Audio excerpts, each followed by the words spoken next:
I got an idea. I'm going to put my note.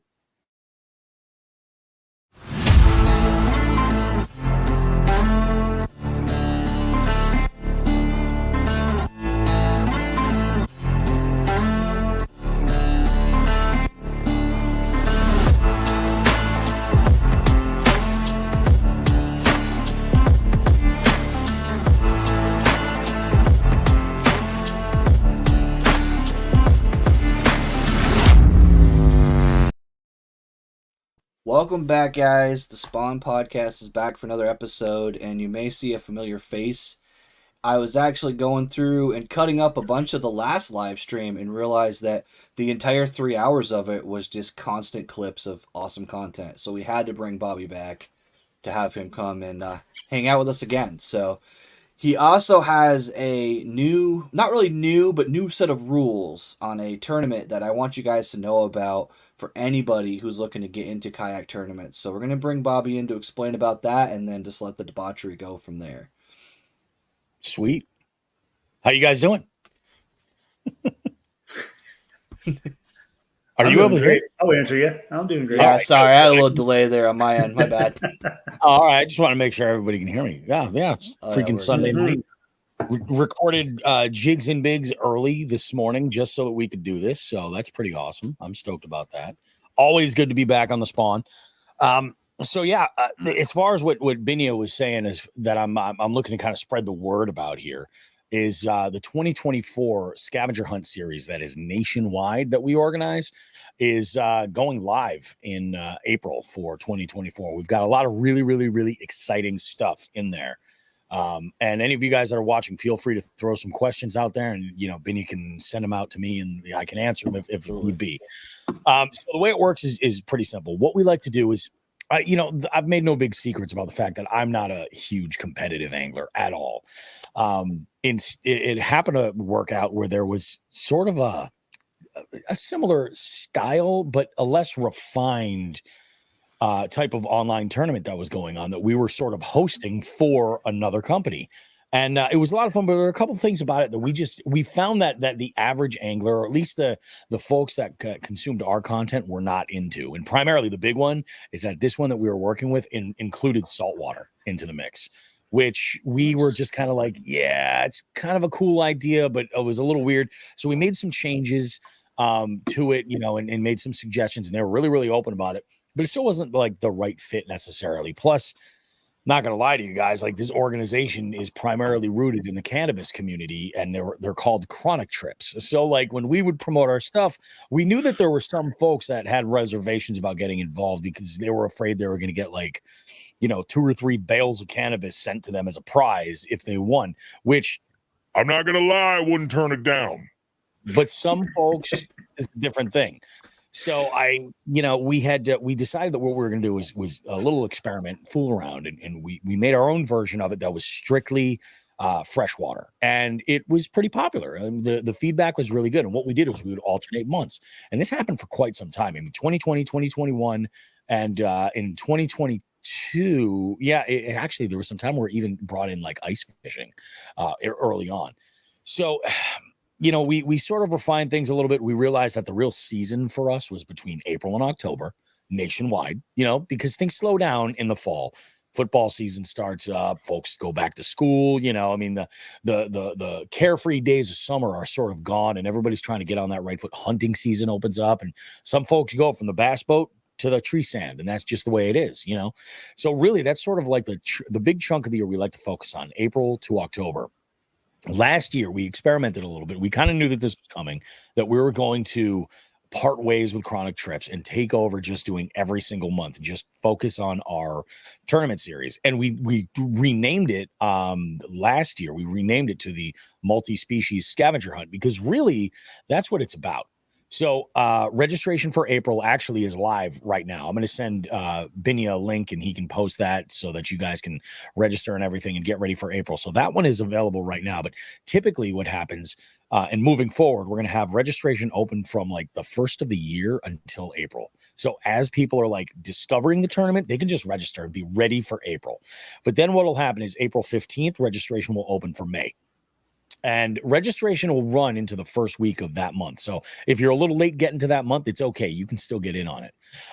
What's interesting about us is, or the series, is that it's a genuine scavenger hunt. The goal is to really catch as many different species that are on the list. There's over 20. I think there's 23 or 25 in total.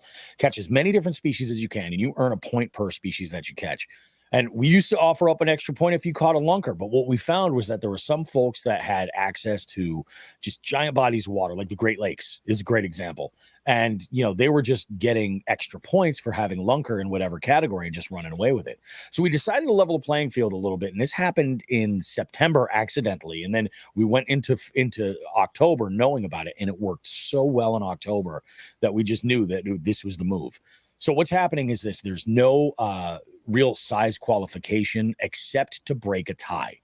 So if we have, two folks that have, let's say, a yellow perch or a walleye, and they are measuring in at exactly, 17 and a half inches, for that walleye, right? And we look at them and we're able to see on the board which one is actually longer.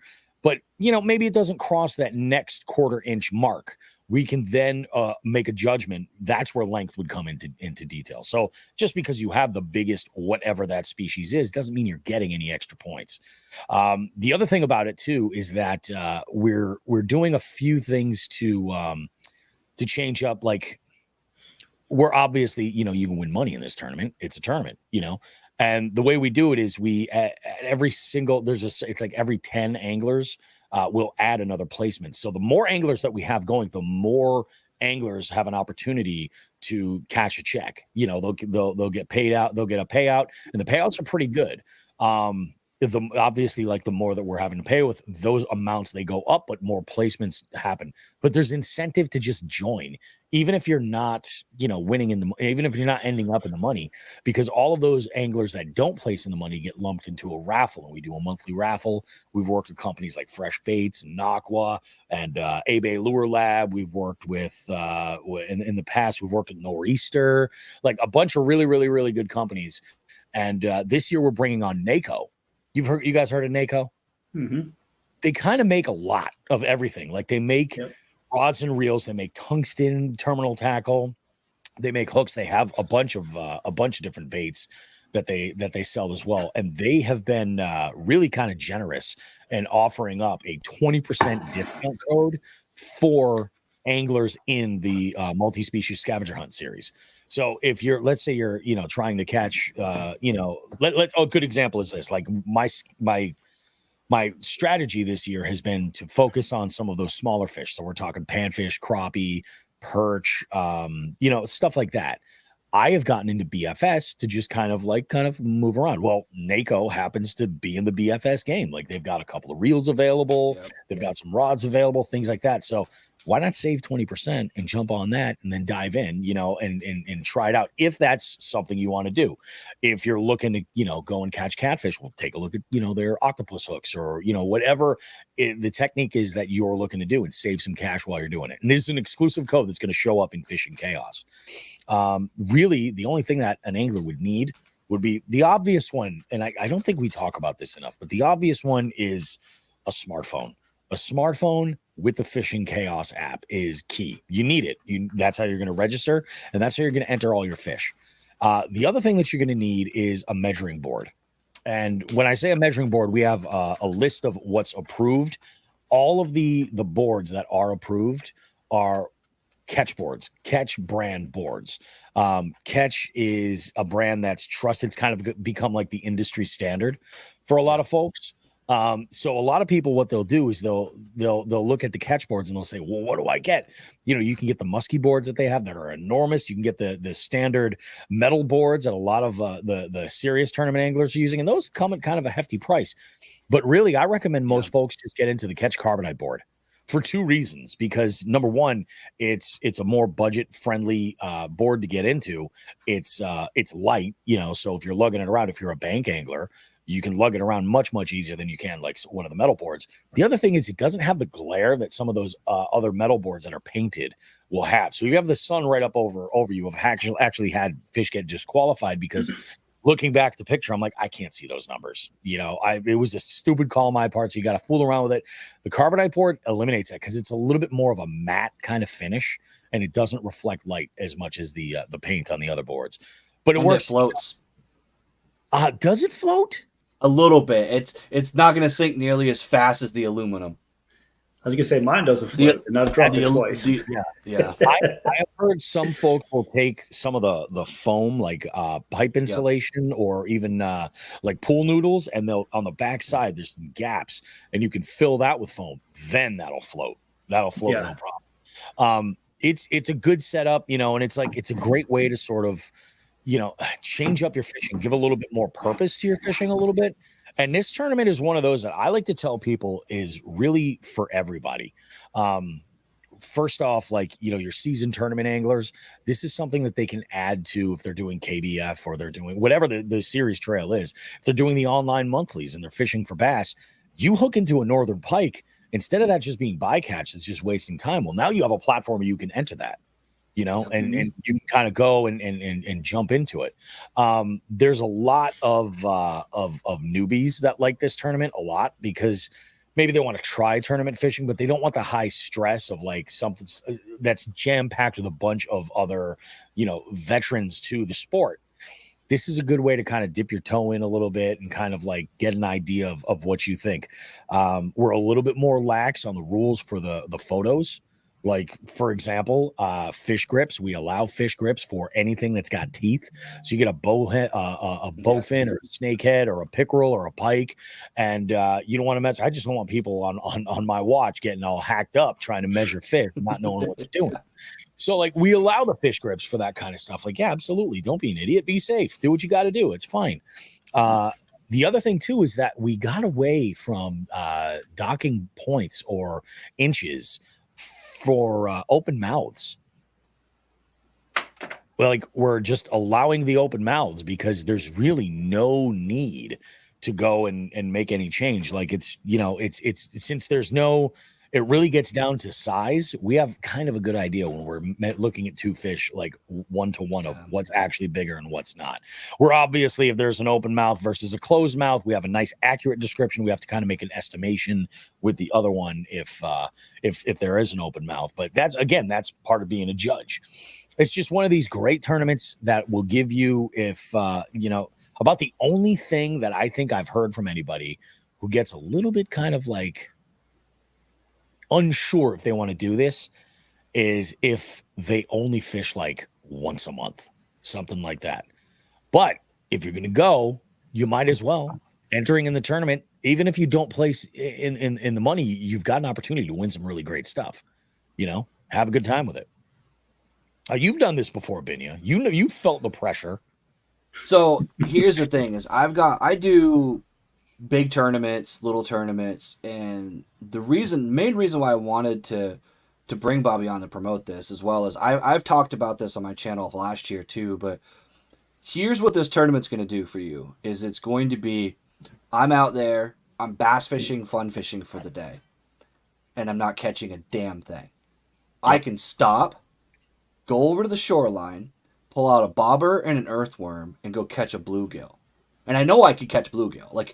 I'm not trying to brag, but it's not a smart species of fish. They're pretty simple to catch for the most part. And the benefit is you can go catch a yellow perch that normally is something that I would not give a damn about catching when I'm bass fishing. But all of a sudden you go, hey, I don't have a yellow perch this month, so I'm going to put that on there. You catch a random trout. Everything that you catch actually means something. And I will say, this tournament actually brought me back to bank fishing, and I haven't bank fished in 10 years. But really? I take my wife on fishing dates to go try to catch a bullhead, to try to go find a catfish, to try to go find some bluegill, because it's quality time I can spend with her, and I can be part of the tournament. So I'm still getting that competitive feeling of I'm out there hardcore fishing, but I get to spend quality time with my wife. And it's the same thing for people with kids. You want to take your kids fishing, your kids want to go catch perch, you want to go catch bass because you're a competitor. Well, guess what? This helps you because you're now entering fish while taking your kids out. Like you can do this in between. And the beauty of it is it's a nationwide tournament. So like I travel for tournaments and I can still fish when I'm in Massachusetts for a tournament, or if I'm in New York or somewhere else. It's not like I'm locked to one lake. I can go anywhere I want and try to catch a fish. And that's what's really cool. And guys like PJ down here that loves to go fly fishing in the stream, he's going to get bycatch like crazy. You can do that too. You're gonna See, you brought up another good point, Binya.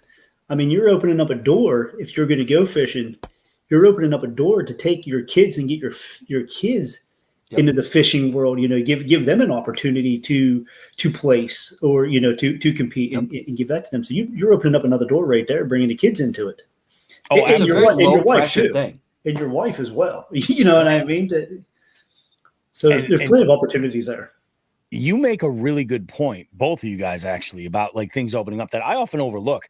Is that a lot of people say like, oh, is this a kayak tournament? Yes, but it's also a big boat tournament, a bank tournament, fly fishing tournament. I mean, hell, if it's frozen where you are, it's an ice fishing tournament. Like it's really open to any body of water that you have access to, you can fish it. So if you have access to a private pond, fish it. We know that based on the list of species that we have, the likelihood of somebody going out to, Uncle Terry's pond and, catching like the 25 species that are in there is next to impossible. Yeah. Like it's just more than likely it's never going to happen. So we there's that going on, but also like, I mean, you can change up what you're doing. I'll give you the perfect example, but it's the polar opposite of what you were just talking about, Binya. I have gone out many times and fished targeting a specific species. I'll give you a great example. End of last month. It's been so long since I fished. It was the last week of October. I was in need at the time of I needed a brown trout. I needed a brook trout. I had a pickerel. I had a bunch of other fish, I needed a crappie. That was one that I needed big time. I remember the last week I went to this one body of water and I caught largemouth, rainbow trout, pickerel, which I already had, and up to, like bluegill, like all day. Like it was just, it was ridiculous. All on artificial baits, because that's just how I fish. Like you can use live bait if you want. If you're carp fishing, you might have to kind of adapt a little bit, or find the carp and throw out some corn, or, if you're fishing for catfish, same sort of deal. The month before I hooked into a bullhead, which is worth a point on a Ned rig. Never expected to catch a catfish on, a soft plastic. But it's one of those things where I think that for the casual competitive angler, or the angler that's just looking to kind of dabble, this is a great way to just get into it. And Sean gave me the greatest advice, was just go fishing. Like you catch what you catch. Like I get in my own head sometimes about like targeting species and stuff, but really, honestly, the only thing you really have to consider is, first off, is that fish in that body of water that, wow, that's crazy. I don't know. AI shit. That's crazy. I was hoping somebody else noticed that it wasn't the beer. It was. Wow, that's so cool. I haven't had that much beer. Apparently, you get a free bubble. Me either. I haven't even got my vape working yet. That's bizarre. That's awesome. So it's like, it's one of those things where like I'll get in my own head sometimes, but really all that matters is making sure that the presentation size makes sense for what you're throwing. I have gotten into throwing like some super light stuff on spinning gear this last year, and I've caught giants. Like I think I put in a 19-inch pickerel in September, and I caught it on a 2-inch swim bait on like a 1/32 ounce jig head, and it was just one of those things where I find I do the best when I'm just like, shut up, fatso, and throw some baits. Like it doesn't matter, just shut up and fish. And even when you're not catching the species that you want or that you're targeting, you can still be having a blast catching like giant largemouth, And it's like, so it's not really a waste of time. Like, yes, if you're into it, if you think you're going to get rich, playing this tournament and getting into, like, you're in it for the wrong reasons at that point. But if you want to add a little bit of value to fish that maybe aren't counting in a tournament that you're in, this is a good supplemental way to do it. If you just want to dabble a little bit and like have some fun and engage, like this is going to sound sad. I don't have enough fishing buddies that I can go and fish with regularly. When I'm in these tournaments, I feel like I'm at least engaging with people. You know what I mean? Like it's really kind of nice. Maybe What's I should funny tell is my this. folks about this, but There you go. So this tournament, what's crazy about this tournament is this tournament actually changes the direction of my YouTube channel.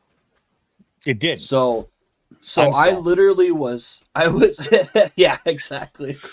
So I am, obviously targeting bass 99% of the time.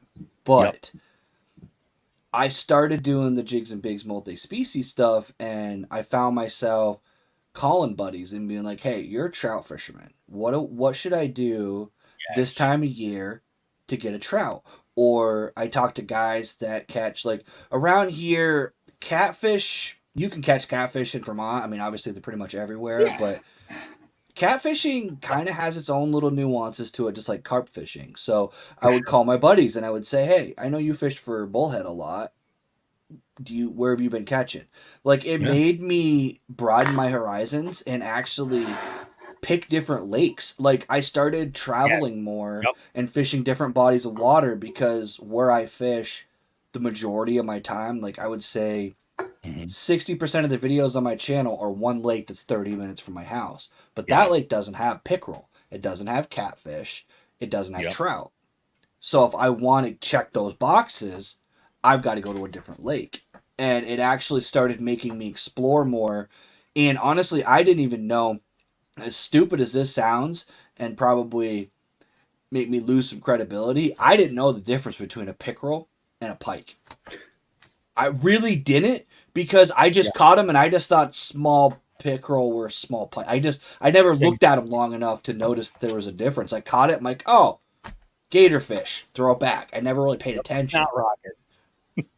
And there are some lakes that like have pickerel and some that have pike, and usually they don't have both. So like you have to go to a different place, and that's what the coolest thing about it is, somebody who's interested in just having fun, and it takes a day. Like for me, especially, it takes a day that, okay, the weather sucks, I'm not catching any fish, the bass aren't biting, but I catch a bluegill. Like, you'll never be so excited to catch an 8-inch bluegill in your life than when you participate in this tournament, because you're like, oh, dude, I needed one of those. Or a crappie. Or, like, I caught the funniest thing I did in the Jigs and Bigs tournament was one day I spent 4 days targeting yellow perch. 4 freaking days. Couldn't do it. For some reason, when you try to target them, like, Bobby's got the right approach. Like, just fish. Because when you try to target a species, for some reason, they become evasive as hell. So I caught a yellow perch on a MEPS, like an inline MEPS spinner. I was like, I'm just going to use this because I know this will work. Finally caught one. Put it on the measuring board. It was the right length. Reached under my seat to grab my phone, and that fucking fish jumped off the measuring board and went under my seat. Total meltdown, right? So I'm like, oh no. So I flood my kayak, lift my drive to flood my kayak so he can breathe, and pedal my ass off to shore. Came in hot, jumped out of my kayak, took this perch out from under my seat, threw my seat up, grabbed the perch, threw the measuring board down on the ramp, and took a picture. And there was people at the dock, and they must have thought I was like losing my mind, because I pulled a 6-inch yellow perch out from under my seat, put it on a measuring board, take a picture, and I'm like celebrating. They must have thought I was like caught my first fish ever. And then I had to stop and be like, I'm in a tournament. Like, I had to explain why I just came in like a moron over a 6-inch yellow perch. And that's the kind of experience you get with this tournament. Yeah, absolutely. So one of the other things that I love to do personally, and I think honestly, as I travel, if there are folks that are in this tournament, like in other parts of the country, I want to connect with them and fish with them. Cause like I've fished with like a good number of people who were in this tournament, pretty much because we're like, hey, we both need this fish. Like, let's go ahead and we'll go. Like, we both need bowfin. Let's go here because we know they're in there. or we both need whatever. Let's go there. And we just have a good time with it. I've done this a bunch with Chrissy in the past, and I do this a lot with Sean too. What's funny is I'll set the stage a little bit. So there's this pond that it gets way overlooked, but there's a good diverse amount of species that are in this one specific spot. And like you can get trout in there, you can get all your panfish, you can get crappie in there. And this one day, this was the end of September, we needed to get, both of us had a crappie on our list, and we needed to dial one in significantly. So we had different plans. Sean's got a lot more history with this one spot, and he went to a couple of spots where he knew that things would produce, and we ended up going in on different sides of the lake and ended up meeting on the back end of the lake in the back. And where I had one strategy where I was basically going through bluegill like it was my job, and I was throwing this the finesse lures help a lot. Throwing a beetle spin is a lot of what I was doing, like beetle spins and drop shots and Ned rigs, little finesse jigs and things like that. They go a long way, small jerk baits and little spinners and stuff. So I'm throwing around this beetle spin, and I'm like, it's like every cast, it's like shitty bluegill. You know how I keep those pliers on that retractable cord on my lanyard?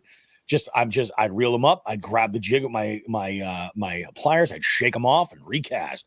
Catch another one, same thing. And it was just filtering through these. And that day was my plan. So I'm in front of this house, right? There's a dock coming out into this big, like little patch of pads out in front of me. And I am pretty much fishing this beetle spin around the outside edge of these pads and in any of the little cracks that I can cast into. And I'm like, all right, cool. So we'll go ahead and we'll fish this. And I hook into a 9-inch crappie. Nothing amazing at all, but holy crap, I needed this point. I didn't realize what it was. And sometimes it's this way where you don't realize what you have until it's in the net. Like I just kind of put the blinders on and I'm like, whatever this fish is, it's getting in the net. And that's what we're doing. Every single fish, no matter how small in this tournament, goes in that net because it's a security blanket. I know that I've got it. It's not going to go. In fact, I think this year I have to replace my net, but we'll it's another discussion. I get this crappie in this net, and I'm like, holy shit! Immediately, my eyes are just like, wow, this is crazy. This is exactly what I need. Holy shit! So I'm going to get this crappie, and he's just flopping all over the board. And I just got this nice new catch board that matches my truck, and I'm doing my thing, and this crappie's flopping off the board, and I leave all my scupper holes open, so there's a little bit of water there anyway. And I'm talking to this fish, and I'm like, I'm not going to lose you. No. And it was almost like I was an EMT doing CPR or something on like a car accident victim or something like that. I look up, and there's a woman on her deck staring at me, and she goes, "You have a good conversation? No bullshit. This is real." And I'm like, "Oh yeah, it's all good now." I usually do a couple of things. Anytime I catch a species that I need, I'll take the photo on my board for the submission, but then I take a selfie with it so that way I can utilize that as either trash talking a little bit to have a little bit of fun, or just to kind of post like, "Hey, this is the progress that we're making," or "This is what we've got lined up." Because I just feel like there's a little more personality, with those kinds of. So I have the selfie, and I text Sean the fisherman, and it took about maybe 25 seconds or so, and then I heard echoing from the other side of the pond because he went back to the opposite direction to hit a spot that he wanted to let cool off for a bit. I heard, "You whore," and it made my day. It made my day. Yep. It made the month. It was amazing. It was just great. So, it's one of those things where like you put this like pressure on, like, holy shit, I needed this rock bass. Let's see. Do all species count if caught in fresh water? So not all species count, but you know what I can do? I can go through. Is this April? Yeah, I'll go through the species right now. And we'll tell you what does count, what all the species are. So we've got blue catfish, bowfin, brook trout, brown trout, bullhead catfish, carp. We lump all carp in one category here. There's a bunch of different species of carp, but we just kind of lump them all in. If we see like a run on a bunch of different carp, we might break that down. Channel catfish, crappie, black or white, they both fit in that one category. Flathead catfish, Lake trout, largemouth and spotted bass we put in one category. Northern pike, muskie, and tiger muskie are all in one category. Pickerel, any species of pickerel is its own category. Rainbow trout, rock bass, smallmouth bass, snakehead, sunfish.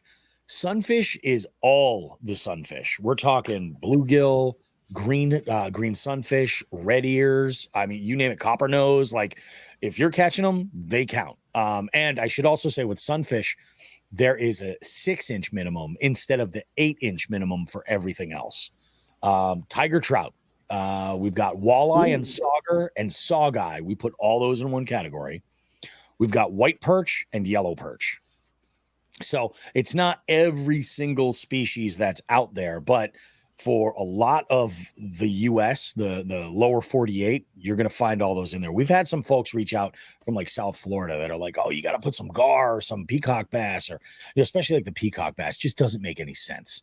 You know what I mean? We don't have enough people from that area entering where it makes a difference. So it's like, we got to look at like, is somebody from Minnesota going to be catching the right species as somebody in like Texas? Yeah. Right. Well, this will lend itself there. Yeah. I will say there was some rules that were changed that made a huge difference for me. So it used to be a little bit different, and I won't confuse people, but basically fish length had more value than total fish. And the way that it's structured now, the best way to word it, and that's really, the wording is very key. It's not really a tournament. It's not a big fish tournament. It's a scavenger hunt. That's why I like that wording that much better. Like, I'll refer to it as like it's a tournament in the sense of it's on Fishing Chaos, it's catch, photo, release, but it really is a scavenger hunt. It's about catching as diverse a stringer as you can within a 30-day window. And you know, it's just having an absolute blast. And the killer was, like, we noticed early on that he would have some folks that had access to like the Great Lakes. Great example. Huge fish are in the Great Lakes, and species like for spades. It was nuts. And what would happen is, what we would do if you caught, the old rules used to say, if you would get a point per fish, in that category, or in all the categories. So if you got a crappie and you got a largemouth and you got a catfish, you would have 3 points. But if you had the lunker in all 3 of those categories, it would be 6 points. Yeah. And there were people who were actually catching less fish, but getting the lunker in their category, and they were actually winning the tournament. We're like, well, sort of the principle is to make it as diverse as you can. And we think that getting rid of that lunker bonus is kind of the way to do it. Yeah, no, I agree. It was very, like, I don't want to say frustrating because I'm competitive. So like, I placed just out of the money, like, a lot. Like, I was usually top. You and I tied up a lot. Like, early in the, it was pretty consistent. It would be like 6 points a pop, and it would get real tight. Like, one of us would edge out over the other, and that's the part that I like. I think that's exciting, because it's like, I mean, I am the reason why I don't like to fish competitively is because I'm overly competitive. Like, and I'll let that shit just wreck me. And I would rather just keep it fun. But I also I love the purpose that this sends you out on, good example is when I did that trip to Moosehead, my whole goal while I was up there, I was like, okay, so lake trout, landlocked salmon, I think there's char in Moosehead. Not that they're on there, but like there are some species that I'm like, I just want to try to diversify as much as I can, and giant smallmouth. Come to find out that all the fish that I caught were about the same size as if I went to anywhere in Massachusetts. So it's a good thing the food was amazing, and the company was even better. So, the company is a big thing though too, because I did the ice fishing video that I just released. That was with Vermont to You. The reason why I really, not that I wouldn't have necessarily engaged with him, but he's a lake trout guy. Like his fish is going out on Champlain and jigging up lake trout. Yeah. And I started really reaching out to him because I want to learn that, because it's a species that I can throw into. If I can learn how to catch trout, it's another scavenger hunt species, so he's a trout guy. Like when he's ice fishing we'll talk about. We've been asking him like, "Hey, where do you want to fish?" He's like, "Well, I don't know about that lake." And I'm like, "You don't like that lake because there's no trout in there." He's like, "Well, yeah." So like, there's some guys that like really hyper focus on carp or trout or catfish, and I wouldn't normally go fishing with those guys because I'm normally hyper focused on bass.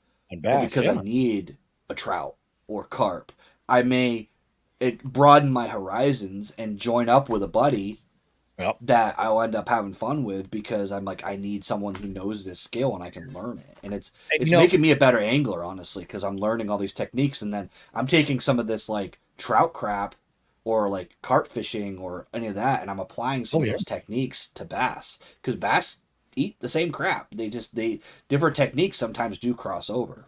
Yeah. Oh yeah, absolutely. And it's funny because it does put a little bit of like I'll give you a perfect example. Like going into 2023, I had a chip on my shoulder about this one river locally that is renowned, especially with fly anglers, but it is world renowned, like as an amazing trout fishery.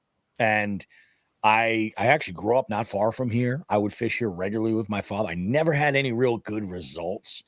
And in the winter of 2022 into 2023, I was going to this river regularly and throwing inline spinners, and just I would spot brook trout, I'd spot browns, and they stock so many rainbows in there. But like it was just the water's crystal clear, they're spooky as hell, and it gets a little bit tough. So I had always kind of written this place off because I was fishing from the bank. And then something about this summer, you know what it was? We had Tony from Fresh Baits on the show, and Tony was like, "No, he's like, here's what you got to do. He goes, you got to launch your kayak, launch it here, and go upriver." And I took a different turn. I had gone to an actual boat launch instead of what he was sending me to was just Sketch Central. And you've seen my kayak, Vinya. Like, I don't. It's not the right spot to drop that sucker in. So I went to the actual boat launch over there. And I went upriver until I found a tree going across the river, a laydown, keeping me from going any further without actually doing a portage over it.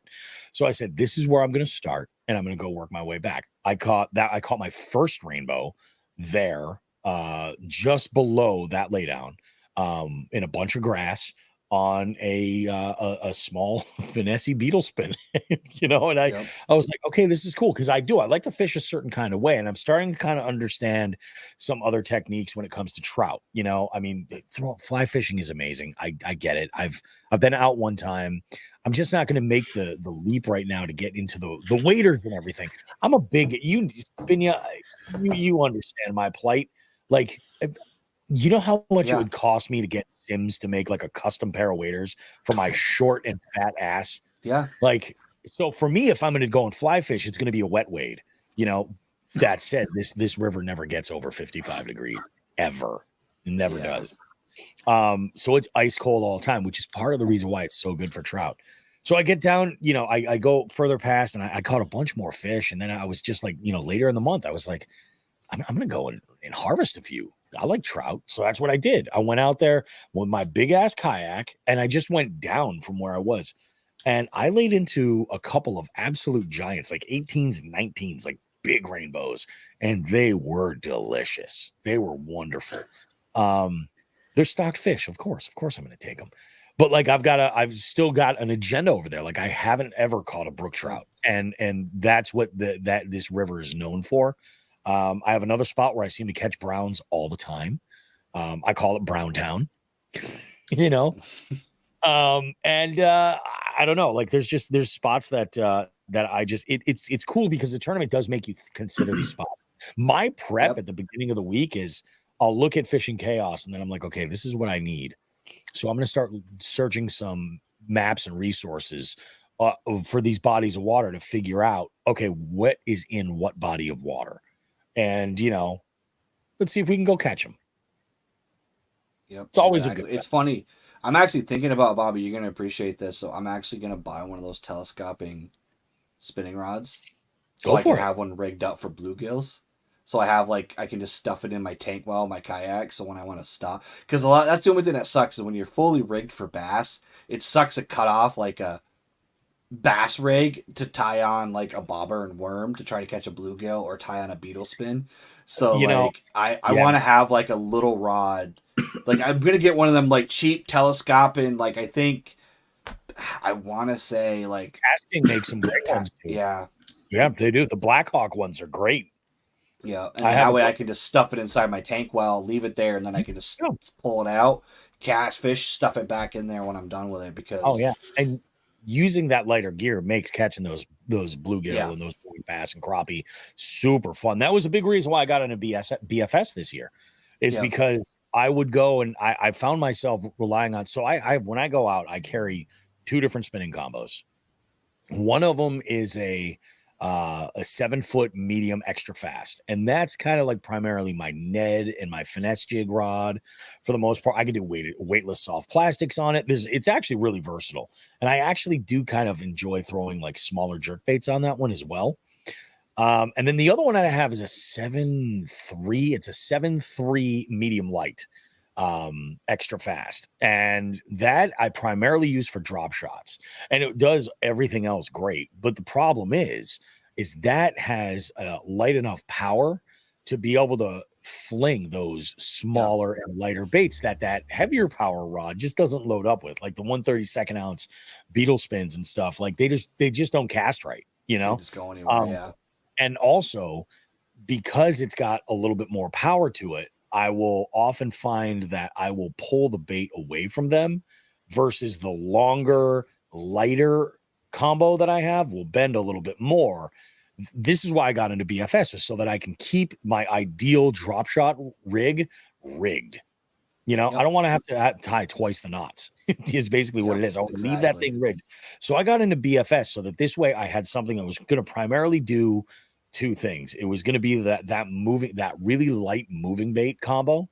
And then if I needed to throw a finesse jig, like if I was going to do a banks end, I probably wouldn't bring all 3 of my finesse combos. I'd probably bring just 2, you know, because I could throw jigs on this like that, even though it's a bait caster. It's a light rod. It's the lightest power rod that I have. It's a 6.5 light fast, and it loads up like it's unbelievable. It is really unbelievable. So I'm really looking forward to trout fishing with it this year. That's really the big one. Dude, catching a fish on like ultralight tackle is fun anyways, because even a bluegill feels like a monster. Like just the way you have to fight those fish, it's a totally different experience. And that I'm thinking about getting into a BFS setup myself because of that. But see, it's funny because I'm going the other way. So I actually was looking at 13 just released they have in their Defy series, they just released a swim bait rod, and it's only $100. Nice. Dude, get it, dude. So it goes up to 4 ounces, and I think it's a 7-foot heavy, but it goes up to 4 ounces, and I have a couple Defy rods already, and I like them. So, but for $99, I'm like, I can just it'll become a regular multi-purpose rod if I have to. Like I'll use it for throwing in the slop if I need to. But dude, Concept A3 is the reel you want for that sucker. Yep. It's great for the money. It's fantastic. You know, comes with the power handle if you want that. If you're that kind of guy, you know, that's awesome, dude. That's awesome. And that's the thing. Don't get me wrong. Like I love big baits. I love throwing big weight baits, big rats, and shit like that. Yeah, but like when I put my arsenal together, I look at it as like, what's the spectrum? You know, what am I able to do with what? And every single one of these rods is going to do a little bit of double duty, you know? And then that's the one thing I don't do is I don't specialize my rods as much as I should. So I was actually going to record like every year. I kind of do like the tactical bassin, like buyer's guide series. I try to do like a review of the stuff I bought throughout the years, just because I think it's cool for people that might be, because probably there's a good chance that people are on the same budget range that I am. So they may be considering a rod that I bought, so I can hopefully give them, an honest answer and non-sponsored answer. And it's funny because I started like doing a rod one, and then I realized like I don't use the right rods. Like I would get blown up in my chat in my video for doing it, because I realized like I think of my 9 rods that I use on a regular basis, 7 are medium heavy. Like they're just, I just use like, I buy a lot of medium heavies and I just get different actions. So I'll have fast or moderate or extra fast, but I pretty much just use workhorse rods all around.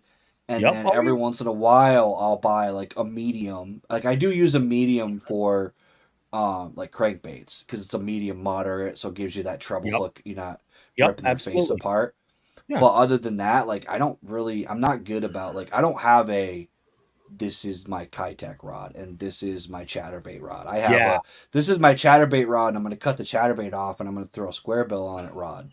Like, I don't have the money to be able to have 75 rods, but it's funny. This tournament makes you need at least something for panfish, but other than that, that's pretty much the only thing. Like, that's what you want to think about. Like, am I going to effectively catch panfish if I'm targeting them? You know what I mean? Like, if I'm going and I'm looking for them, like, you're gonna get a bluegill that's gonna bite a Ned rig. Like, it's gonna happen. You know what I mean?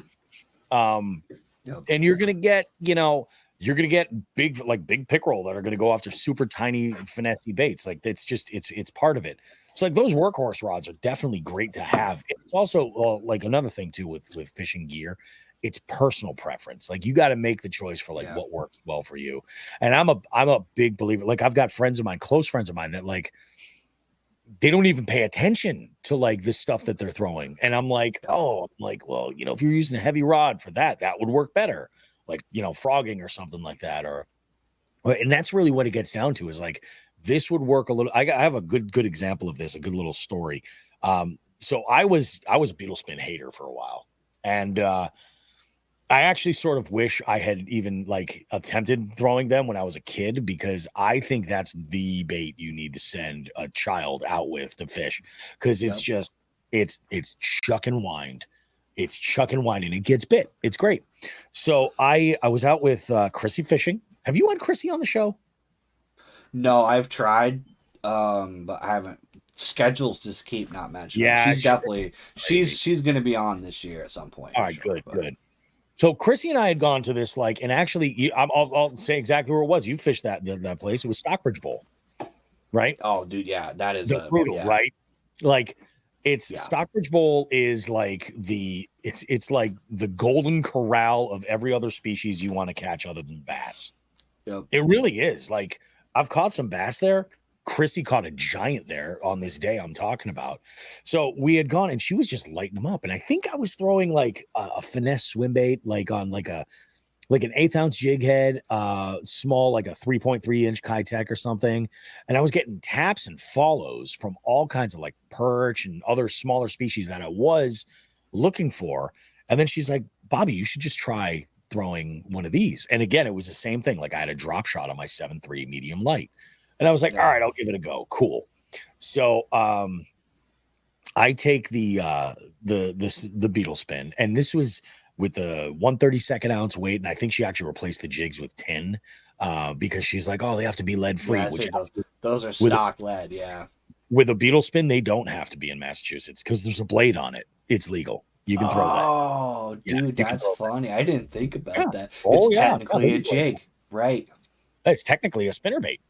Yeah, that's true. So I'm like, okay, all right, this is cool. I'm gonna go ahead and throw this. And I was throwing it on that rod that I use for like Ned rigs and stuff, because I was throwing around a swim bait. I'm like, I'm gonna cut this off and put this, and I go and I'd cast, and that beetle spin went like to the left, like 3 o'clock, like 9 o'clock. I'm like, what the hell is going on here? And then I adjusted things and got a little bit more dialed, and then I'd get bit, and I'd go and I'd like just lean in to try to set the hook.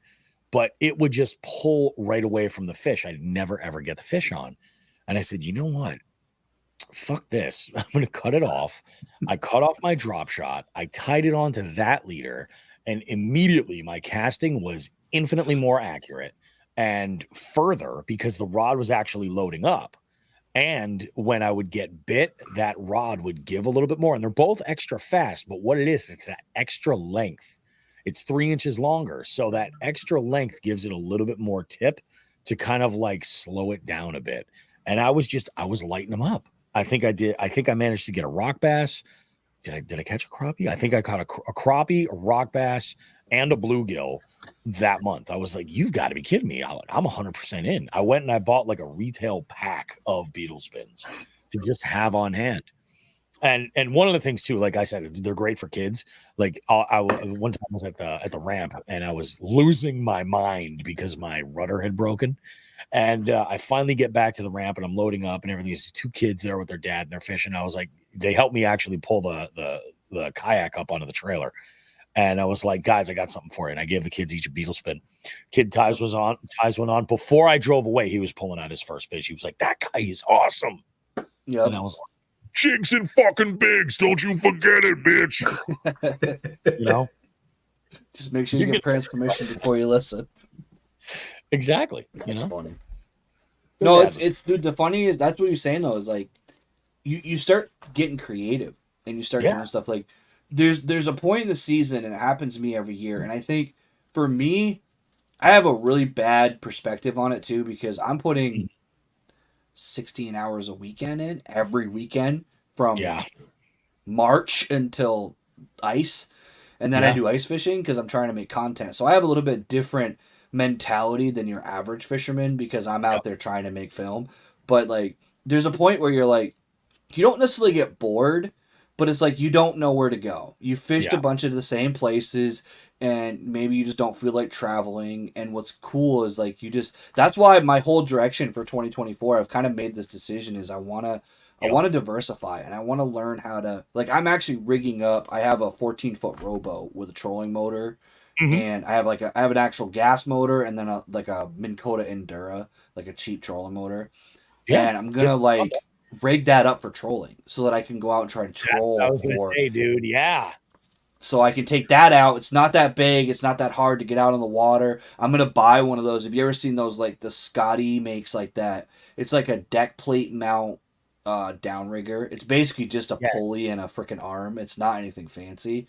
Yeah. So I'm going to get one of those, slap that on that rowboat, and then I'll run like a dipsy diver or something that people don't realize is that a jerkbait is a very effective trolling bait. Like you can throw a jerkbait right off the side of your boat and just troll that. That rainbow I caught, the only trout I've ever entered in a Jigs and Bigs tournament, as a matter of fact, was caught on it was a Berkeley stunner, the perch color. No shit. And I honestly, it's a trick that I've always done. It wasn't because I was trying to catch trout.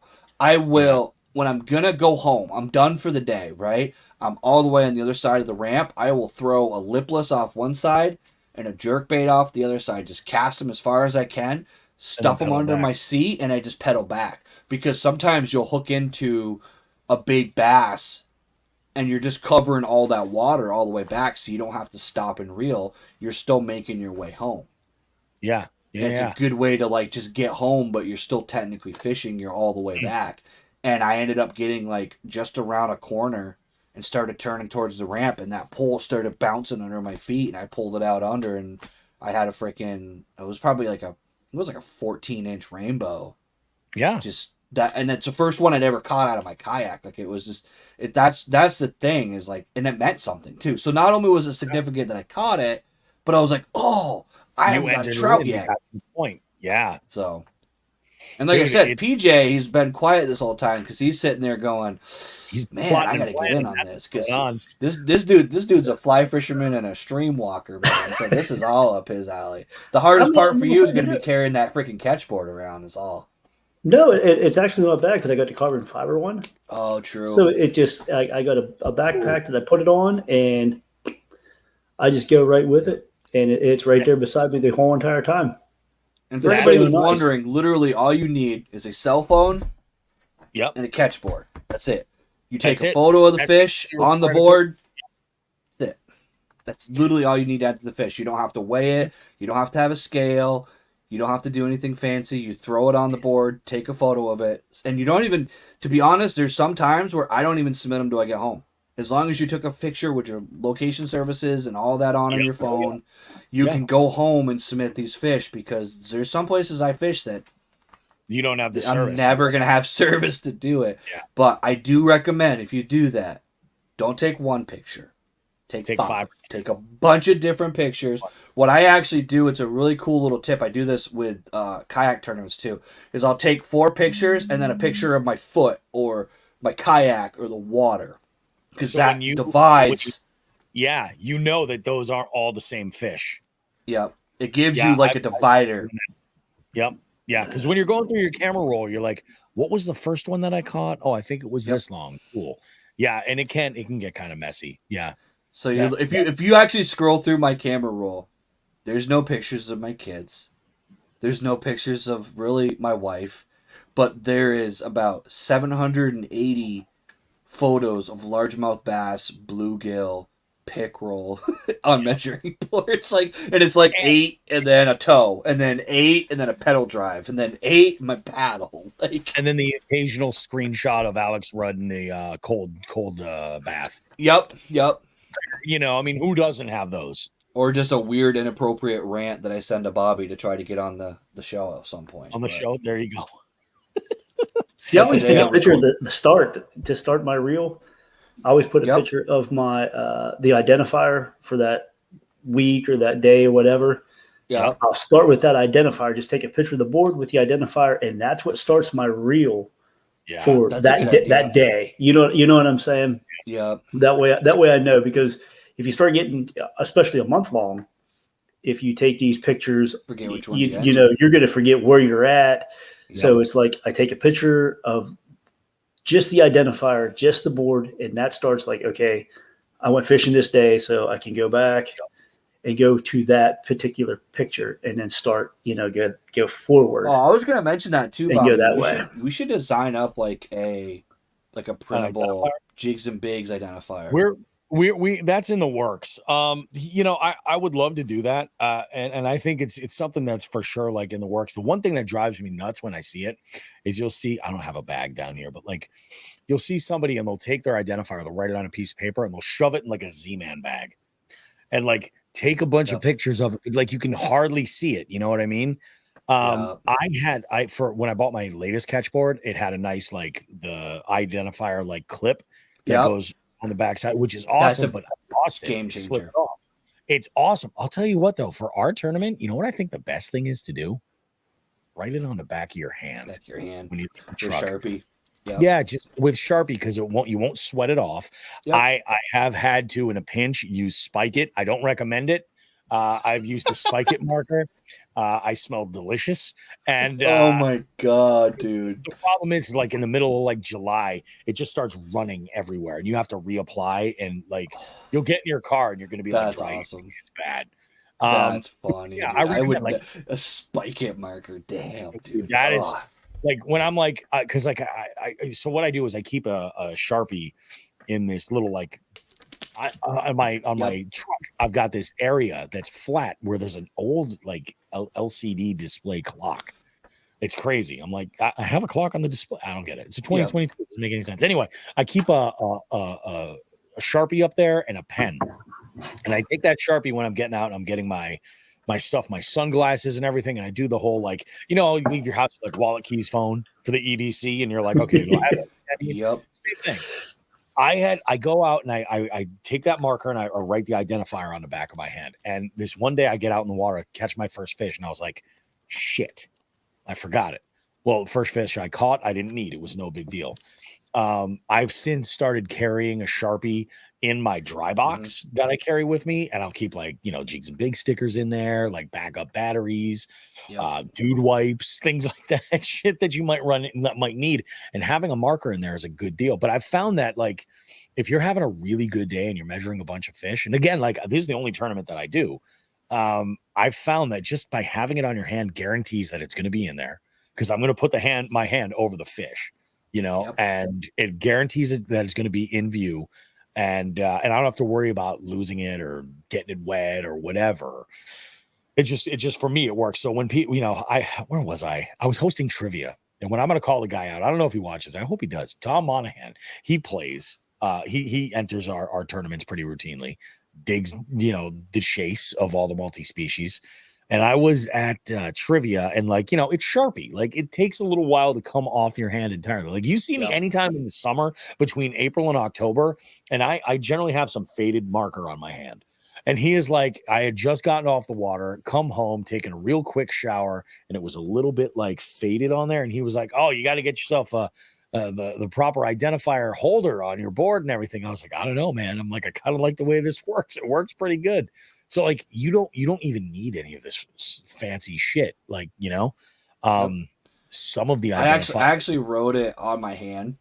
Yep. For the MAKB just as an extra, like when I'm doing a big tournament, and first tournament, I don't know. I think Shot actually tweaked the algorithm because of it. It was like FYCK, so it looked like I wrote fuck on the palm of my hand. Yeah.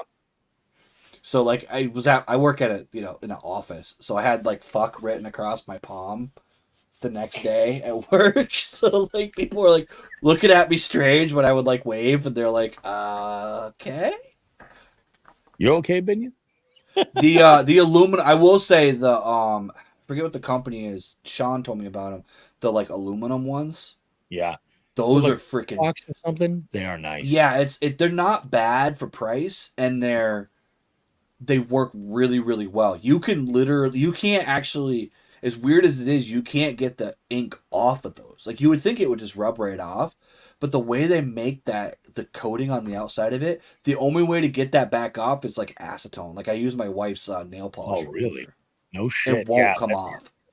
You literally have to. It is kind of the two things that work good is nail polish remover and of all things bug spray.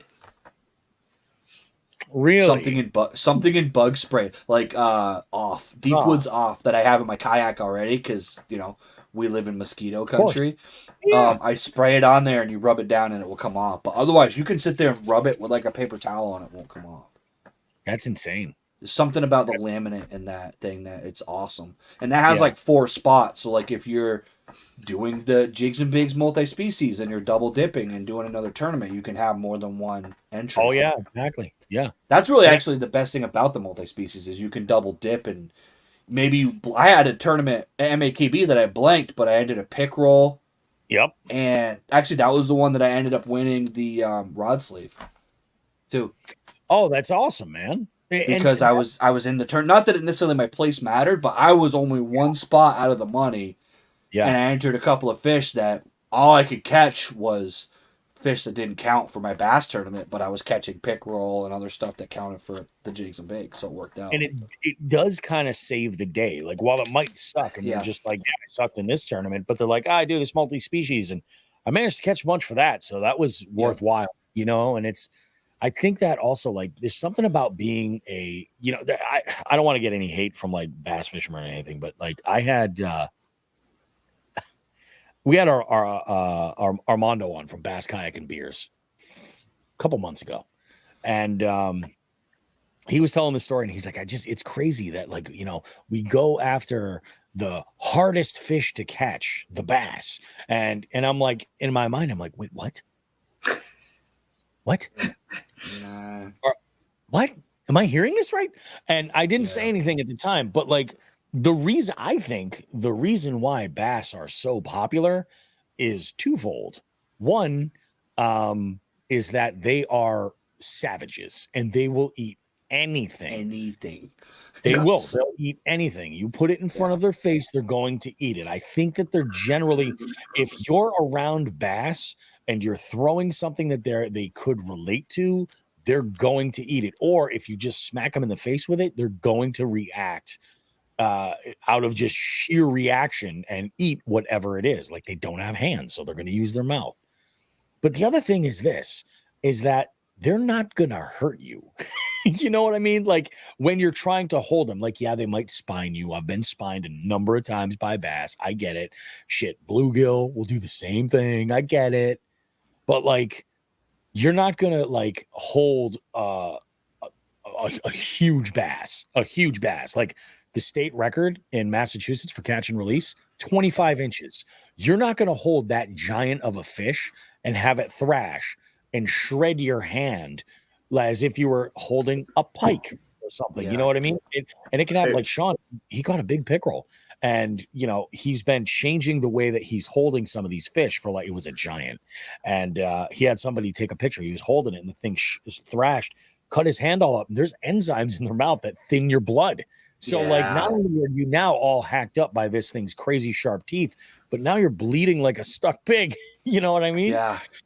It's like, so that's part of the reason like they are easier to catch, you know? And I mean, they're beautiful and they're, you know, they're amazing creatures, but that's why part of the reason why I think they appeal to so many people, you know, that's why bass fishing is just like, oh, okay. You can catch a bass by accident. 100%. Yeah. Try catching a trout by accident. Like, I think it's more unlikely, but yeah, it definitely happens. Like I've caught some trout on some baits where I'm like, why did you eat this? And I'm discovering actually that there's certain techniques that do work for trout, like small, like shad style swim baits that more shape tight with a tight sort of body movement. Instead of having like a paddle tail back there, I've had trout absolutely crush them. And I feel like I owe that to the tournament to make me think about these fish and what it is that they do. Same thing with perch. Like I've noticed like small swim baits with perch, amazing. So the perch I entered the last tournament, the last Jigs and Bigs multi-species that I entered into, I went through 2 packs of night crawlers trying to find it, because at that time we were still doing, because I didn't do the one where you change the rules, so that one still had the length mattered, and I needed a bigger perch to make it move me up in the points. So I was catching perch, but nothing big enough. I ended up catching the perch that ended up putting me up above, actually in the money for a little while. I caught on a freaking swim jig. Really? How big was Dude, it was a 1/2 ounce Booyah swim jig. Although, you know, I say dude, that thing was like it's fake. Like I hate it in a way, because you almost have to break their jaw to get the freaking hook back out, because it's the hook's bigger than their face. But he somehow got that hook, and like sometimes it's like perch are fun because they are the stupidest and most aggressive. Them and rock bass, dude. Rock bass are like pit bulls, dude. They will. I've caught rock bass on the 120 size whopper ploppers. Yeah, and I'm like, what were you gonna do with it when you caught it? Like, what the fuck? How are you gonna kill this thing? I got a hit one night on. I was out fishing with a buddy of mine who fishes exclusively big baits, and I was throwing around a big crawler, pompadour, big crawler, like huge. Baby, yeah. And I'm just like slowly, it's just, and I got a blow up on there, and all we were catching were rock bass. Like they are. Yep. They're vicious. They are absolutely savage. It's so funny though. Like you mentioned, I joke about like catching perch on a swim jig. I caught the biggest perch I've ever seen, totally illegally in a private body of water, on a 1/2 ounce black and blue swim jig with like, I think it was a Rage Crawl trailer. Yep. And I mean, this thing choked this jig, like just choked it. And I was like, clearly this body of water is like a drinking water supply, you know, no trespassing type shit, which the signs near this place, they're like smaller than your phone. Like they're on these trees, wicked high up. You never see, what is that? What is going on here? Hold on a second. Huh? What? What the hell? I didn't even know that was a thing. Look at this. This is awesome. Oh my god, the edible just kicked in. Did you slip me some edibles? What the hell? Dude, I'm on That's number freaking 2. cool, dude. This is awesome. This is great. I'm learning so much shit. Wow. Okay. I had no idea that did that at all, dude. That is freaking awesome. This one. Does this do anything? I don't think. Party like a rock star. Let's see. Nothing. Nope. Damn. That's fucking awesome, dude. Nothing. What? That's terrible. Hell? That's great though. Anyway, you just start blaring hip hop through the speakers. So, but like it's like they'll freaking eat anything.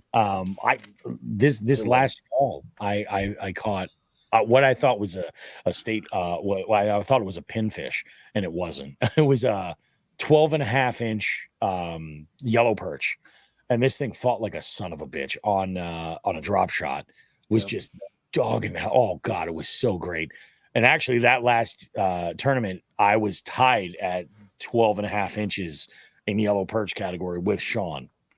It's just awesome. Like, it's so much fun. And I feel like as an outdoorsman, by fishing multi-species, you become a little bit more well-rounded.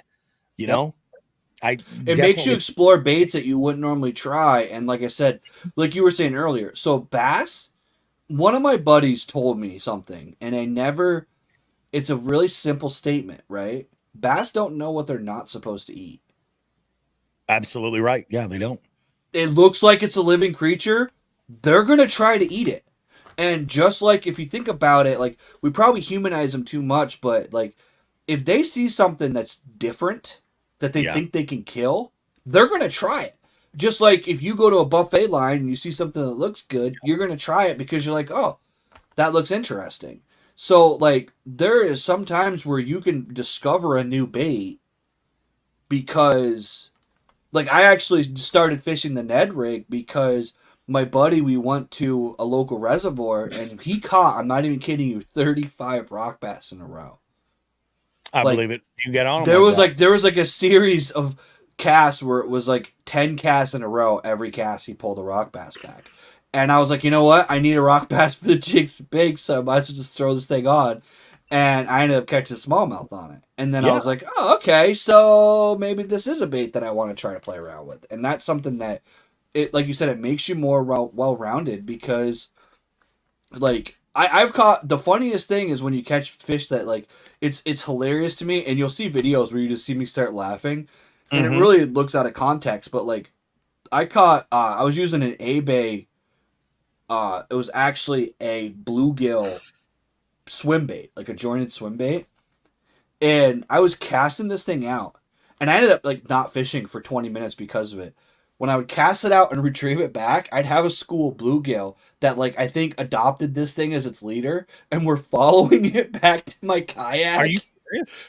They were schooling with the A-Bay swim bait. Like, they were behind it. They were all, like, around it and positioned with it. They weren't trying to eat it. They were swimming with it. I'd pull it out. They'd disappear. I'd cast back into the same area. And I'd bring it back, and then another school would follow. I ended up having like 40 bluegill sitting by my kayak, very confused because their Lord and Savior was gone, but they had been all led to this like thing. But they were schooling with this bait, which is a testament to A-Bay's paint job. But also, like, it was just really weird to think that like they just saw this thing in the water, and they're like, "Oh, it's one of us," and they just started following it. And it's stuff like that where like. Exactly. But yeah, dude, it's like that's the thing about multi-species, and that's what the direction I want to go. That's actually why I decided not to do MAKB this year, and I'm going to be doing just a month long locally. And the cool thing is because it's a northeast specific trail, I'm going to be able to, if you just say, hey, I need to catch a pickerel and I want to go fishing this weekend, what are you doing? I can go down and fish with Bobby. I can, like Bobby, I don't have a lot of fishing buddies. I have 2 or 3. And ironically, the one guy I have that's semi-local is a trout guy. Pretty much all he does is fish for trout. The guy that's actually a bass fishing guy is in Canada. Yeah. And then I got Bobby down in Massachusetts. So it's like I pretty much have to travel if I want to fish. PJ would be a fishing buddy if he lived even in the same time zone as me. But I'm in the same time zone. Close. You're pretty close to not being. Time zone. He walks to one end of the house at Central. He walks back over Eastern. That's not a bad. Yeah. No, Indiana is like that. Like if I go like a half hour west, oh yeah, I'm in a different time zone. But if I stay where I'm at, I'm still in Eastern time zone. But I mean, I'm still in the same time zone. You can come fish with me. We'll take trout off of your list, dude. I mean, come on. I actually called him one day, Bobby. And, so I was on Facebook. I was like trying to record my intro on the way to like kind of Bobby roast beef live style. Had my phone propped up in my like little mount, and I was like going to record my intro for an MAKB tournament, and I was headed down to, I can't even remember which one it was, And I saw him pop up on Facebook, like it said he was available. So me and him sat there at 3:00 in the morning talking strategy on the way to the lake. And I was like, "What do you think? Do you think I should start with this or should I do this?" And he's like, "Well, what's the water?" I'm like, "I don't know. I've never been here. This is completely shot in the dark." So then I got there and I was just like literally had this whole game plan that me and PJ had like hashed out like at 2:00 in the morning on the way down. But that's the thing is I don't have anybody local that's like that.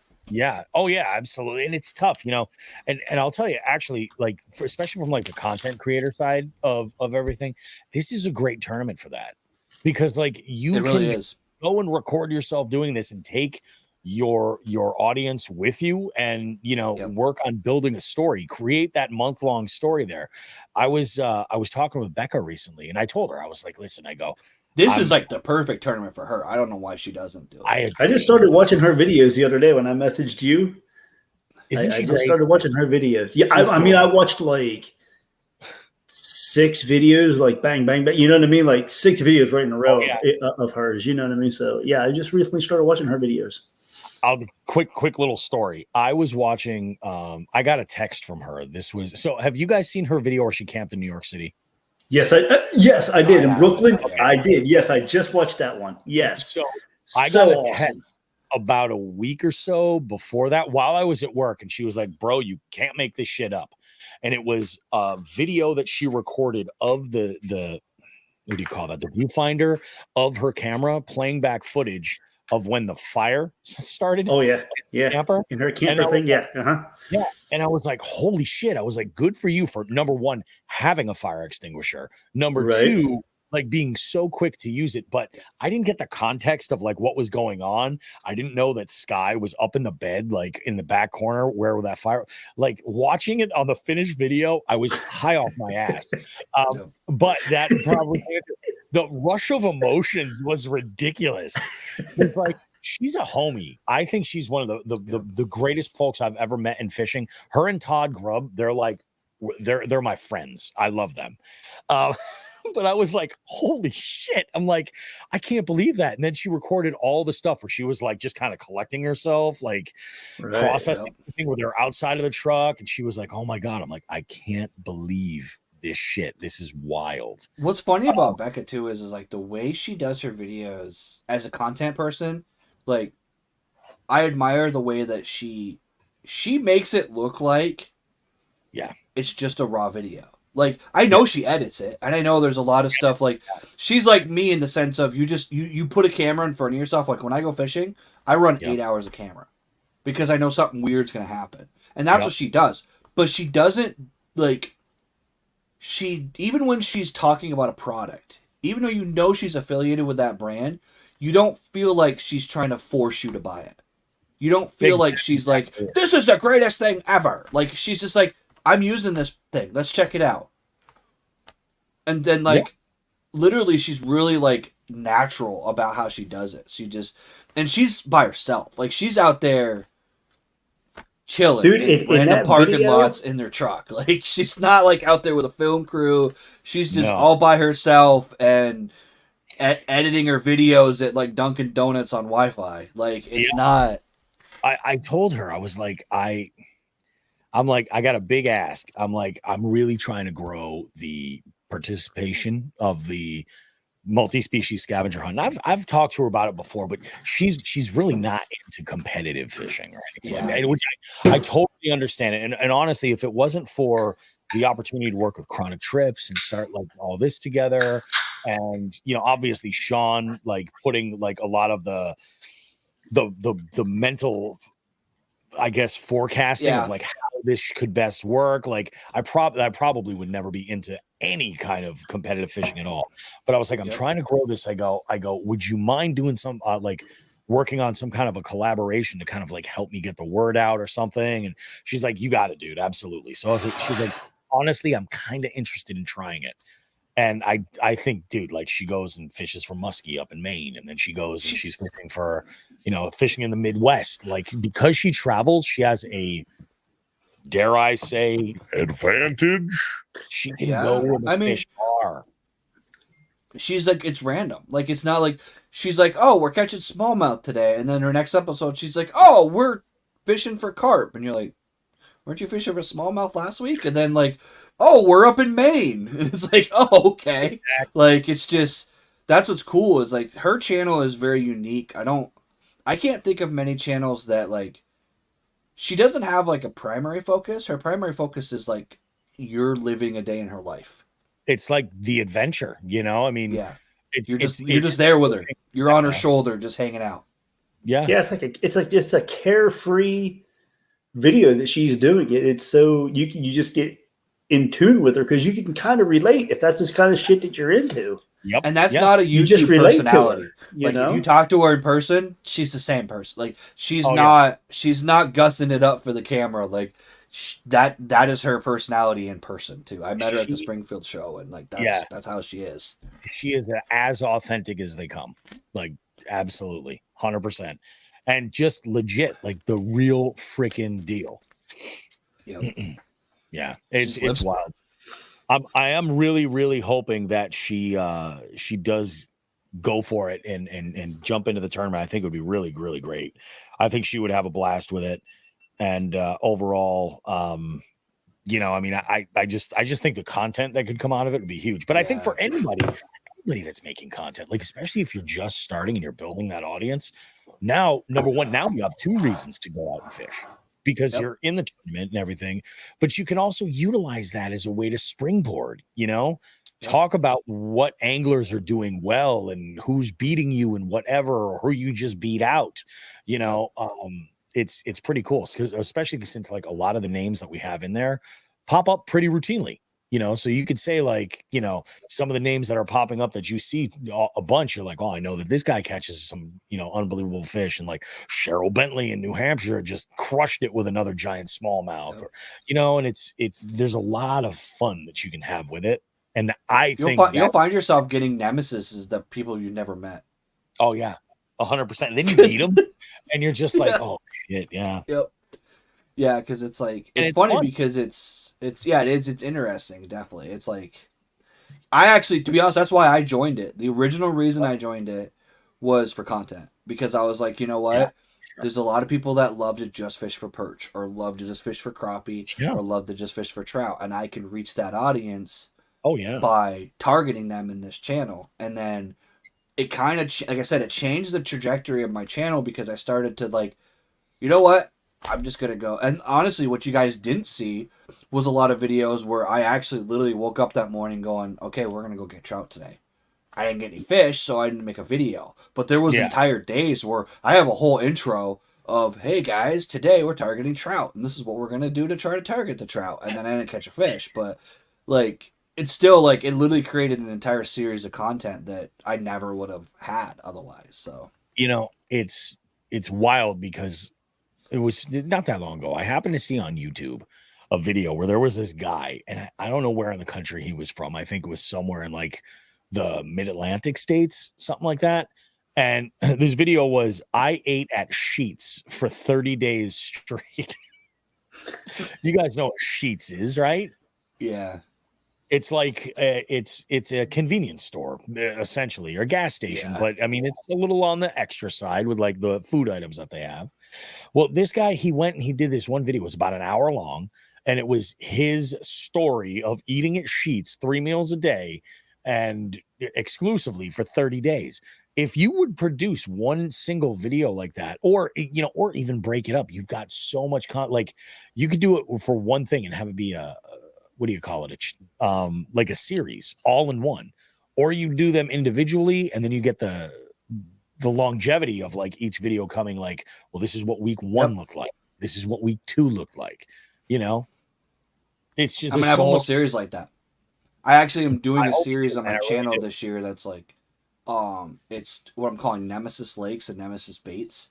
Because I have lakes that like, and PJ's laughing because he knows, like, there's a lake that's right next to my house. This was our discussion. This was our discussion. Yeah. And you know, like Brian Latimer fished a lake not very far from my house and killed smallmouth, and I have never caught a fish bigger than this on that lake. And he was catching 3 pounds small. This was one of the state records for like 20 years, was caught 2 or 3 of the state records of the lakes that I normally fish on a regular basis, those lakes have had state records within the last 10 years. Yeah. And I can't do it. So like that's going to be one of the things I do this year is like my quest to like, because I don't want to catch a trout by accident. I want to like figure out how to do it on purpose. Yeah. I want to, and crappie, dude, I cannot catch a crappie on purpose. Can't do it. I'll go there with the intentions of catching them, and I'll come out of there with a rock bass or a bluegill or a perch, but I will not come out of there with the species I want. And then I caught a fish I thought was a crappie, and then I found out it wasn't even it was a different species apparently that's invasive to Champlain. Have you, how do you deal with those days when you're like, maybe you're catching a bunch of fish, they're just the wrong fish? So content creation changed a lot for me. Because you'll notice on my channel. So for those of you guys that don't know, like the way I do content, it's kind of funny. I will stop fishing and I'll make an educational video. So what I will do is I will reset my brain and I'll go, you know what?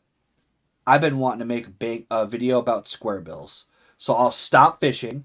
I'll go out in the middle of the lake. I'll throw my anchor down. And I'll go, hey guys, today we're going to talk about the square bill. This is what it is. And this is how I retrieve it. And I reset my brain. Yeah. And then while I'm doing that video, all of a sudden I'll go, wow, that laydown over there. Maybe I'll go fish that laydown when I'm done this video. And then I kind of go back. Like sometimes you need to just, my wife will literally, I'll talk to her. My wife's phrase is eat a sandwich. Like you need to eat something. Because sometimes I need to stop. Have a meal, relax, go back to shore, hang out for a minute, go back out because you get so like spun out in your head that you're just making the wrong decisions over and over and over again. So like for me as a content creator, what I figured out, and it's helped me to make more videos so I feel like the day was successful because I made something for YouTube, then I can go, okay, I made my square bill video, and then I'm like, you know what? Maybe a drop shot over there. And you kind of start like regrouping. It's a perspective sort of thing. Like you take yourself out of that mental sort of whirlpool. You take yourself out of it mentally, and then you can look back at it and say, like, you know what? I didn't try going over here because I know it's the deepest spot, or I know this, or I totally forgot about this one rock pile. I'll tell you, dude, it's crazy because I'm very, very, very much the same way where I don't want to say like I spiral out of control when it comes to those days, because I will go and I will make it the best day I can. I'll almost mock myself in a way, and I'll make it like it's just content, And there are a good handful of posts where it's me with a bunch of different species. The last time I was out looking for crappie in this one specific body of water, I was out and I was catching a bunch. I was catching trout, bass, pickerel, tons of bluegill, and I took pictures with like half the fish I caught, and I was like, yep, not going to do anything, not going to do this, not going to do this. Oh, hey, look at this new hat I got. You know what I mean? At the end. And I'm like, okay, so let's do something good. And in that specific post, I tagged Reaction Tackle because it was their freaking awesome flat bill. So it's like one of those things where like you can put yourself in a situation and still be having a great day. But if you could just sort of like, it's not a fail. You know what I mean? I'll tell you what sucks. Being in the multi-species tournament and then getting skunked gets to you so it's the word, and you know it too, right? Oh my God, when you're like, you're like, oh yeah, I spent 5 hours out on the water today. I still got to work tonight, and I'm pedaling back. And I'm like, I didn't catch a damn thing. I didn't catch a damn thing. Called my wife one day, and I was on my way home. She was at home, and she's like, "How'd it go?" And I'm like, "I want to talk about it." And she's like, "What do you mean?" And I'm like, I didn't get a fucking bass. I didn't get a bluegill. I didn't get a goddamn. I'm done. I'm like, I'm done. I'm like, I'm not fishing tomorrow. I'm just throwing a temper tantrum like a toddler because I'm so mad. Because it's funny because like you become almost an elitist when you're bass fishing. Like I'll put it out there. The fly fishing guys sometimes too have a little bit of a superiority complex when you do a specific type of fishing and you catch these big fish, and then you're like, oh, it's a freaking bluegill. Like those aren't hard to catch. And then when you target a bluegill and you can't fucking catch a bluegill, I literally went through I've gone to the point where I've gone through freaking beetle spins. I went out and bought little tiny like ice fishing jigs. I freaking bought earthworms, and I was using a bobber and earthworms, and I couldn't hook them. It wasn't even that I wasn't catching them; it's that they were so small that I couldn't even hook them, or I had the wrong rod, so I was like ripping their face open instead of catching them. And like, there is nothing more aggravating. Or when we used to have what was the minimum on?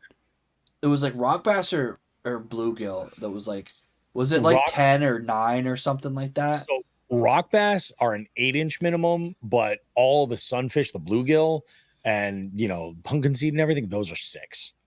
So there used to be like, I feel like I think it was rock bass. I kept catching like 7 inches, 7 and a quarter, 7.5. You have never wanted to Gronk spike a fucking fish more in your life when you catch 5 or 6 7.5-inch rock bass, and you're like, you couldn't just be another half an inch. Like, really? Have a sandwich. Yeah, that's when you stop, and that's when you have a sandwich. Exactly. It is, and that's where the hyper competitiveness kicks in, though. Like, and the thing is though, you have to be able to look back at it though and laugh at yourself. It's like, I was so pissed off at catching bluegill. Like, oh, absolutely. And I will tell you, like, this is how I know, like, I will put myself in fucking dangerous situations with this tournament. Like, I almost gave myself heat stroke this summer. There was one day I went out. I wonder if I can beat that thunderstorm. I couldn't. There was a point where I was out at the launches in like the south part of this lake, and I'm up at the north, all the way at the top, and like the sky opened up, and it was just lightning for days. And I'm like, you know what? I can get off the water there. So I go and I pull my boat up onto the bank, and I climb out of the boat, and I'm sitting there under, just kind of like getting soaked, and I'm like, okay, well, once it lightens up a little bit, I'm gonna make a run for it. And then it did, and then it came back, and I was like, "Son of a bitch!" I never pedaled so fast in my life. Oh, I did that I did that because it was the last day of the month, and that was my last chance. That last I had no choice. You get a little crazy. You're just like, I got to make this shit happen. What am I gonna do? You never ask the weirdest questions as the last week of a Jigs and Bigs tournament. And you'd be like, "Hey, do you think there's carp in this pond?" And they're like, there's never been carp in that pond. But could there be carp in this pond? Like, there might be. Like, do you think they would eat macaroni and cheese? I got some of that in the refrigerator. Like, you're just desperate to try to figure out the secret sauce to catch this fish that you're trying to find. But so I'm going to share a little story with you.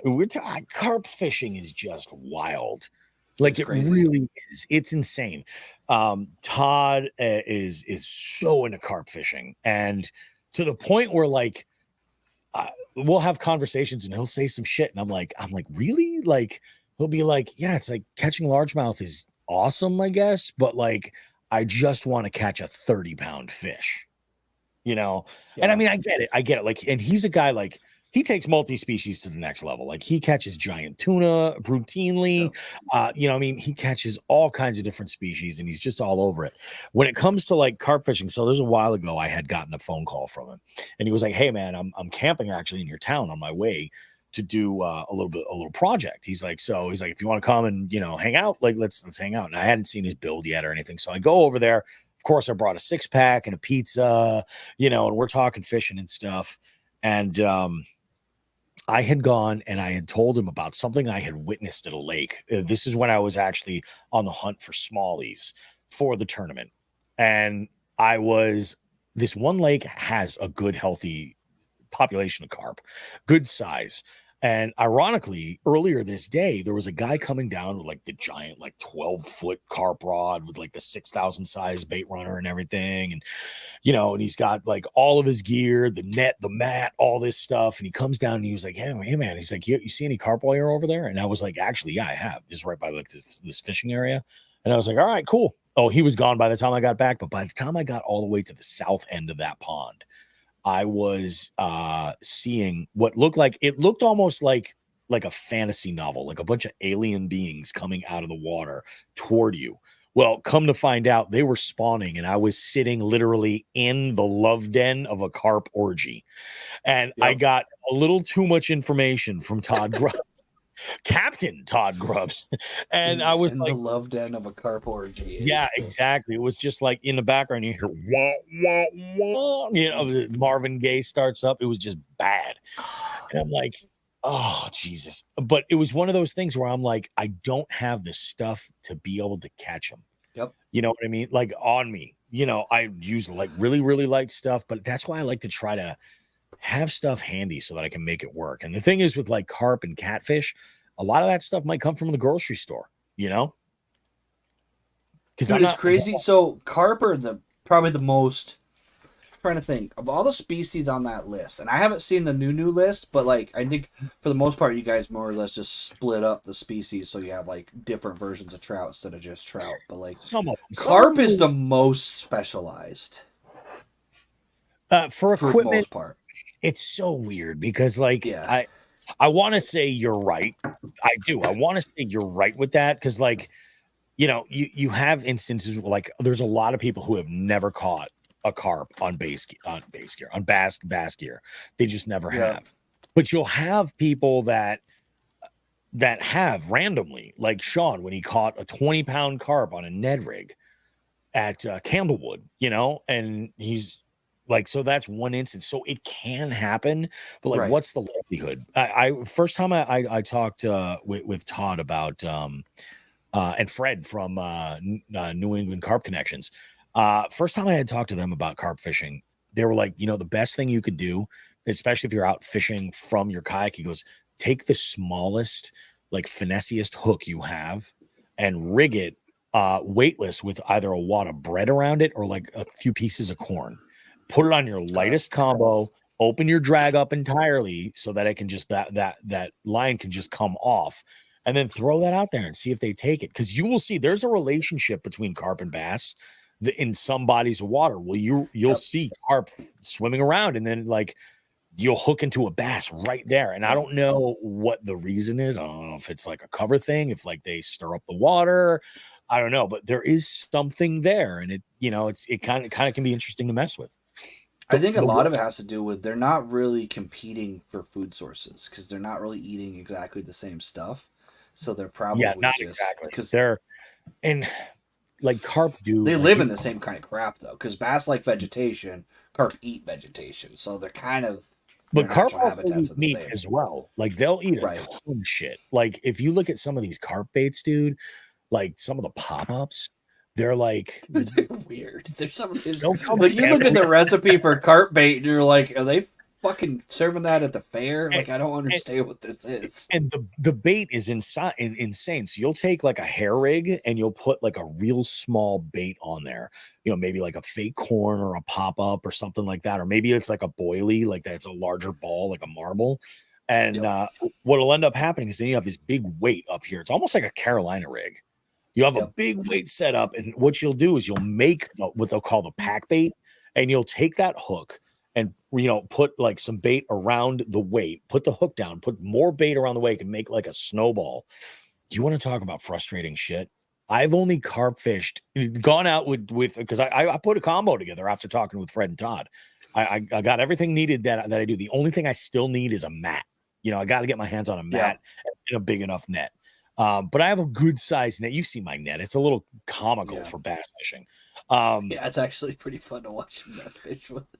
It's huge. It's enormous. I think it's like an 18-inch hoop. Like it's ridiculous. So it's the same one I use. It's pretty much the same one I use for my bass boat. Like it's a full size. Yeah, it really is. Although on my boat, it does kind of fit like a glove. On my old kayak, that's true. So much. On my old kayak, it really didn't fit. So like. You'll go and you'll set this up. The most frustrating shit. You put all this effort into this bait. It's nice and sticky. It's holding everything together real good. You're like, that's awesome. Let's go ahead and cast on like a 12 or 13 foot rod. And you're like, let's go. And then all that bait goes. You got to reel it back in, repack that son of a bitch. Yeah. Because on top of like doing like making that cast and getting that bait ball to fall into a spot where ideally it's going to start to break apart and attract carp to get that pop-up, you're also like throwing like snowballs of bait just out with a slingshot or whatever tool you want to use. I mean, you're just hucking bait out there, just trying to draw them in. And then they pick up that little tiny hook and they immediately go for the thickest cover they can get. They're not idiots. It's crazy. Yeah. Immediately look to go get it, get snagged up. It's wild.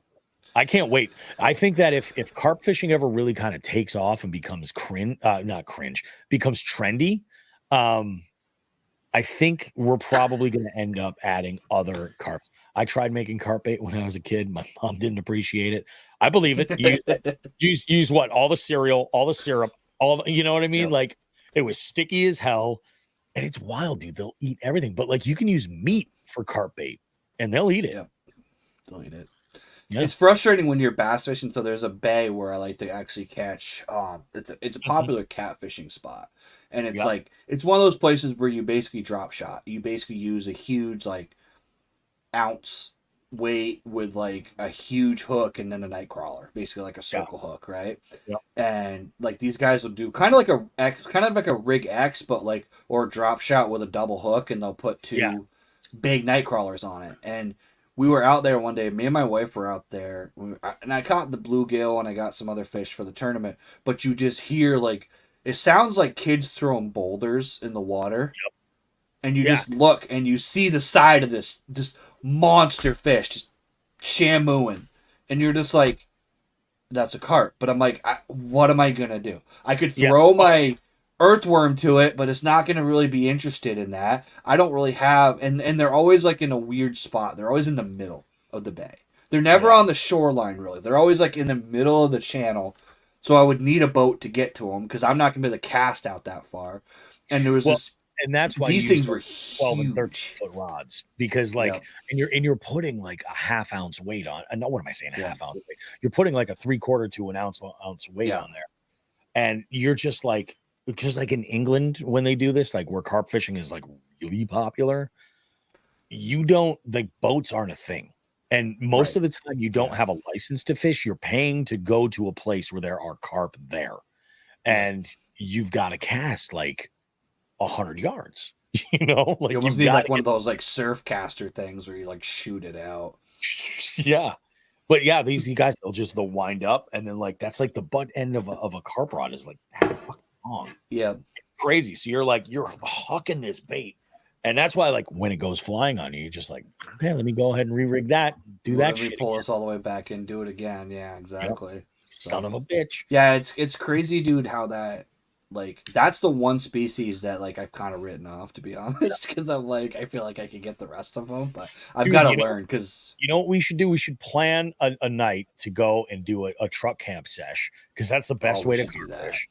Yeah, and just I know a handful of spots that we could make it work out really, really good. It could be freaking that'd be a good idea, content wise, and that would be fun. Because like you said, that's the other thing about carp fishing isn't I'm gonna get off of work at noon and go carp fishing. Carp fishing is I'm gonna throw out a couple of rods and drink some beer, and it's an adventure. Yep. It's camping. It's really camping than anything. You're waiting. Yeah. You're and I think it's said best. I think it was Todd that said this. He's like, it's so slow and like can be boring. So, like, you got to keep yourself, and then but when it goes off, it's instant chaos for 30 minutes, and then you're just like, what happened? You know? We were looking at state records yesterday, me and my wife. The state record carp in Vermont is 65 pounds.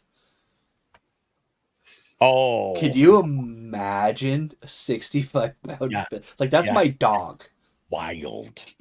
Like, that's my pit bull that you're catching on the end of a rod. Like, that is ridiculous. You know what? You know why they want you to use a mat when you catch carp? Because, like, don't they, like, crush themselves, basically? If you... Yeah, it's like cow tipping. If you drop them on the ground, like, it's like the same thing. Like, it causes so much damage. So, like, you know, also, like, you can keep them wet. It's better for their slime coat, the whole 9 yards. Right. Like, it's amazing. Good carp fishermen take amazing care of these fish. Like, amazing care of these fish. Which is funny in the sense that they're an invasive species, but... Yeah. I don't know that they're all invasive species. There are some that are, but... I'm not sure. I know, like, there were some lakes that I was talking to someone that, like, they were saying that a lot of them got introduced up here simply because places were trying to get rid of grass, like milfoil. Yeah. So they introduced carp to eat the milfoil, but then they were supposedly sterile carp that they introduced, and they weren't. So then they bred, and then they got, transmitted from place to place, and then all of a sudden you had a problem. Oh yeah. Yeah, you get a lot of them. There was I had heard that there's a body of water near me where they introduced bowfin because they're like, oh, there were too many sunfish. And I'm like, what? That's I'm like, dude. So it's funny. I actually learned. Can't remember how long ago it was, but I actually found out. So the turkey in Vermont wasn't a wild. It wasn't a native animal. They brought turkeys here to get rid of ticks. Because turkeys eat ticks. So they brought turkeys to Vermont to get rid of the tick problem because they're having such a high incidence of Lyme disease that they brought turkeys here to get rid of the ticks, and then they blew up and started having a huge population. I've never heard that. There's a lot of that crap that like Vermont has a really weird dark history about like genocide with species because we used to have like mountain lions and stuff here too. Oh yeah. And the hunters and like farmers just annihilated the population. They just systematically went and got rid of them. The funny part is what ended up happening is because they're gone, and now what we're getting is we're actually getting these hybrid coy dogs that are breeding with timber wolves from Canada. I've heard that before. We're getting some sketchy ass dogs that are like these like 60-pound like wolf coyote hybrid thing so you got like the aggressive nature and the pack hunting style of timber wolf with the special ed mentality of a coy dog, inbred coy dog. So like it's not a good combination because you have something that's not smart enough to stay away from humans. Yeah. It's like they won't, like when I was a kid, you would walk through the woods and if you saw one, you go like that and they'll run, right? These will stack up and come at you. Yeah. Like they're not afraid of you. There is a theory that a lot of like you mentioned, like mountain lions and stuff like that. Like people have shared pictures of like, holy shit, I can't believe I saw this here or whatever. And some of those are fake, but there is a theory that like the second that the state acknowledges that wildlife is in that state, that now it's a federal issue because a lot of these larger predators are protected, So we have one. My grandparents, of all places, my grandfather owns a campground, and there's one there. I know because I have it on my deer camera. That's not a good thing. It hangs out at the campground. It was the weirdest thing. So I thought I couldn't figure out what it was because I had pictures of it, but it's always on the run. Like it's always like blurry, So I always couldn't really tell. And then I turned my camera to video mode because I wanted to try to figure this thing out. And it was a freaking mountain lion. You can see it. Like there was rumors. There was always like that urban legend, like, I've seen it. I've seen it in the back of my tent site. And I'm like, yeah, you got into the edibles too hard. You probably saw a fucking bobcat and thought it was a mountain lion. That's we have bobcats. They're around, so they're little. No, this thing was like this tall. Like my camera was at this height. Yep. And I didn't get the back of it. Like I was missing the top of its back, and it had a long ass tail. Yep. And I was like, oh, that's not a bobcat. And I ended up like going back and playing the video again, and I showed it to a buddy that is in Fish and Game. He's like, that's a mountain. He's like, where is that? And I'm like, that's like in Salisbury. And he goes, and I'm like, at a campground. He goes, oh shit. Like it's learned to live around humans, so it probably is okay, but it's like I mean that right there, that animal is the reason why, as a Vermonter and as someone who is legally able to, I have a 9mm when I go camping. Like I don't go in the woods without ammo because there's a lot of animals in my woods that would be very, very angry with me. And I'm looking to get my LTC just for that reason, because the more I'm going out in the woods, like, I want to not be an idiot, and have a plan. But dude, it is wild. So when I was in, Jesus, must have been like the late 90s, probably about like 96, 97, maybe.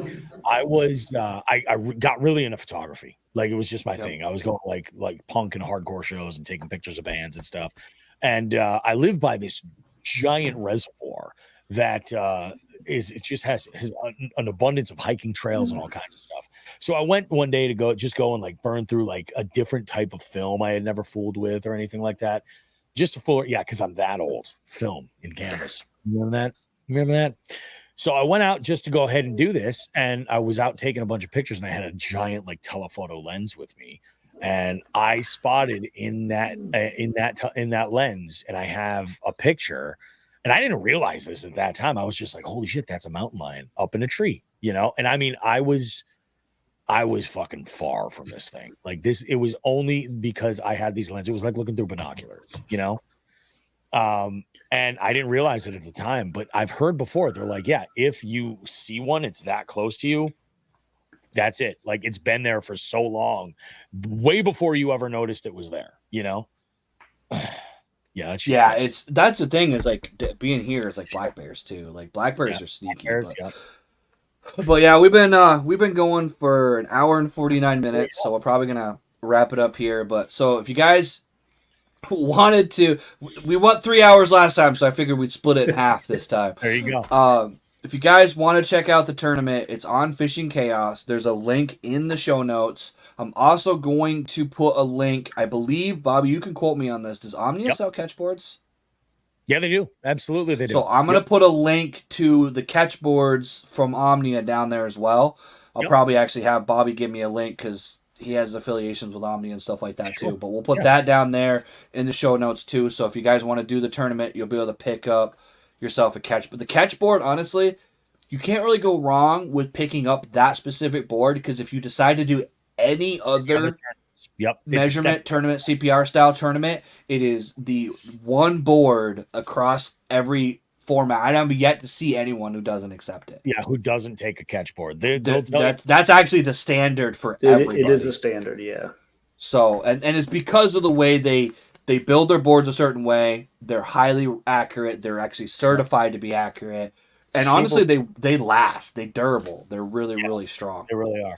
And for the money, going with a carbonite board is that's the move, man. To get the longer one.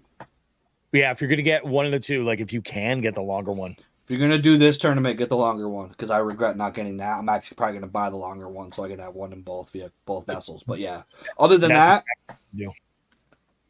get the carbonite. Get the 32 or a 36. I think it's a 32, 26 and a 32. I'd recommend the 32 to spend a little bit extra because if you get that big pike or that big walleye or whatever, you're gonna be able to get the full fish on the board. So you'd be surprised how quickly a pike can hang off the end of that board.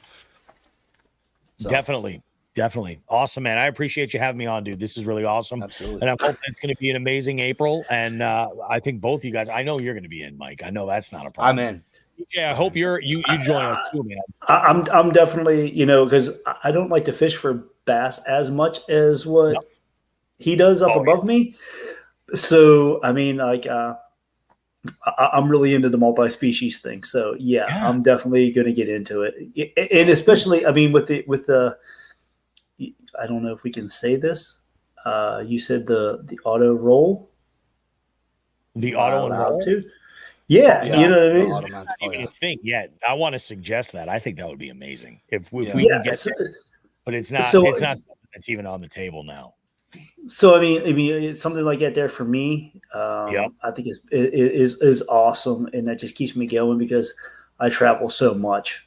So I mean, that's just great. Sure. So I think I'm in, dude. I'm in. And the biggest thing is it's a monthly, and it's not. There's no like angler of the year. So if you do April and you can't do it again until June, doesn't matter. You can do it when you want. It's whenever more convenient.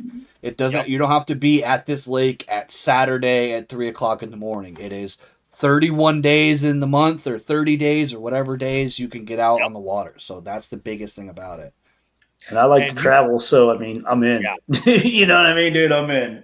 Oh yeah. The beauty of it is, like, even if you don't join it right away, you have the first week of the month to be able to get in on it, and then you're like, all right, cool. So there's a little bit of a buffer.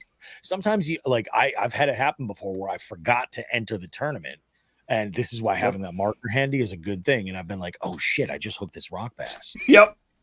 Okay, let's get on here. And it's the one specific time I had to actually cross the lake to get service to do it. I registered for the tournament. I got the identifier. I put it on my hand. Fish is just swimming in the net. I'm like, all right, cool. Let's go ahead and do this. Yep. Measure it up. Exactly. Yep. But yeah, guys, check it out. Like I said, I'll put the stuff down in the show description down below. I'm gonna be talking about this more. You're gonna see it a lot. You're probably gonna get sick of hearing about it because you're gonna hear me going, okay, guys, we're trying to catch that damn crappie again because Bobby's got me beat, and I got to see if I can catch a bigger chain stick roll than Bobby does. And I love it. So, but yeah, guys, thanks for coming along. And if you haven't already, check out the Jigs and Bigs podcast as well. It is definitely worth listening to while you're out there doing the multi-species tournament. Listen to a podcast, and it all works out. So I want to thank Bobby again for coming on, and I will see you guys in a couple of weeks. Absolutely, man. 2 weeks. Oh, see, mine doesn't do it. What the hell? I know. What, Bobby? Oh, there it is. The fireworks. Yeah.